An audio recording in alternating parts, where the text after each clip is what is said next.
Hey everyone, hopefully you're having a good day. My name's Andy. My channel is Finding Value. We're going to go over oil and natural gas. This is a technical analysis update. I like doing this one because it is one of my favorite sectors.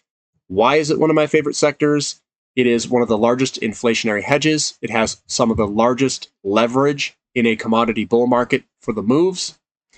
And I think we're underinvesting in oil, which is going to put us in a situation where we actually have oil deficits. We've never been in an oil deficit before the world. We've always had excess supply a little bit. I don't know what that looks like, and I don't know what that's going to do to prices. Probably a massive move to the upside when that hits. I suspect that it's going to hit sooner than what most people think, probably end of this year or 2022 or sometime in the second half of 2022. That's my guess. So anywhere from now to 2023, beginning of 2023, somewhere in that range, we could see a big deficit. And I just don't know what that's going to do to prices. I don't know how prices are going to react to that. I'm sure they're going to go higher. How much higher? We're going to find out. So let's go into this. I'll give you my financial opinion. That's all it is. It's not advice. I'll give you my opinion here. So here we go. This is oil and gas, and I put solar at the end. So here is crude oil. We came up. This is a downtrend line here. We came up, broke through it, kind of came back. We're hanging out right at the downtrend line. Let's see what tomorrow brings us and if we can punch back up above it. Natural gas, this thing's been on a tear, get a little bit of a pullback today. I don't expect it to go straight up, but we're coming up to fall-winter season. Usually that's a strong time of year for natural gas. And keep in mind, natural gas and oil have been having drawdowns in inventory, and we just had a hurricane that came through and disrupted the supply. So I suspect that this would go higher over the coming months and years. Now, looking at some of the companies, this is SM Energy, one of my favorite companies. We broke the downtrend line. We came up. Looking at the short-term candlesticks, it was sold off today with the overall market, but it finished a little bit higher. The momentum's coming back up. If we have a strong oil price tomorrow, I think we're probably going to see this thing move on higher. And we're seeing that amongst a lot of the companies. CDEV also has that trait with an open red candlestick, which means momentum's coming up a little bit, even though it was a down day. People were buying it. Callon Petroleum, very similar pattern there as the other ones. And Recaf has the same pattern as well. I think it's got good support. I am personally a buyer down here. And I'd like to see this thing break its downtrend and absolutely rocket higher. So it's kind of looking like this. Not a very strong downtrend, but I would say something like that is what we need to break. Need to break this line coming down there. We've got Comstock Resources, natural gas company, finished flat today, which is quite amazing given the market conditions. We've got Antero Resources, which is another natural gas company, looking pretty strong with that. It opened down but closed up a little bit throughout the day. The momentum was coming back up, I should say. It didn't close up. It closed still down 2.2%, but the momentum was coming back up. Crew Energy, it's got a little bit different look, a little bit more of a sell-off type look, but we did break this downtrend and we're kind of almost back testing it. Tellurian's looking pretty good, small little down day. I wouldn't, a lot of this stuff, guys, I am a firm believer in all this stuff, so I'm not trading in and out of this stuff. I'm holding on. There's your downtrend. It's trying to do a little bit of a back test. I think this looks fantastic to me. I would definitely be holding it. Now, TAN, switching gears to solar, just to give you guys a kind of a quick overview of some solar. We did have an overall market sell-off, but before that, it looked very strong, like it wanted to break. But we did have an overall sell-off today. I think it's just delayed a little bit. Beam Global, it's got the same characteristics. This thing was really starting to strengthen up and was looking really good. And we were trying to break out here. We were starting to break out, and we kind of came back down today.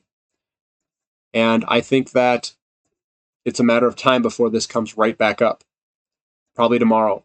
So I'm watching these like a hawk. I am positioned in them. Sunworks is another one I'm positioned in. Another one is SOL.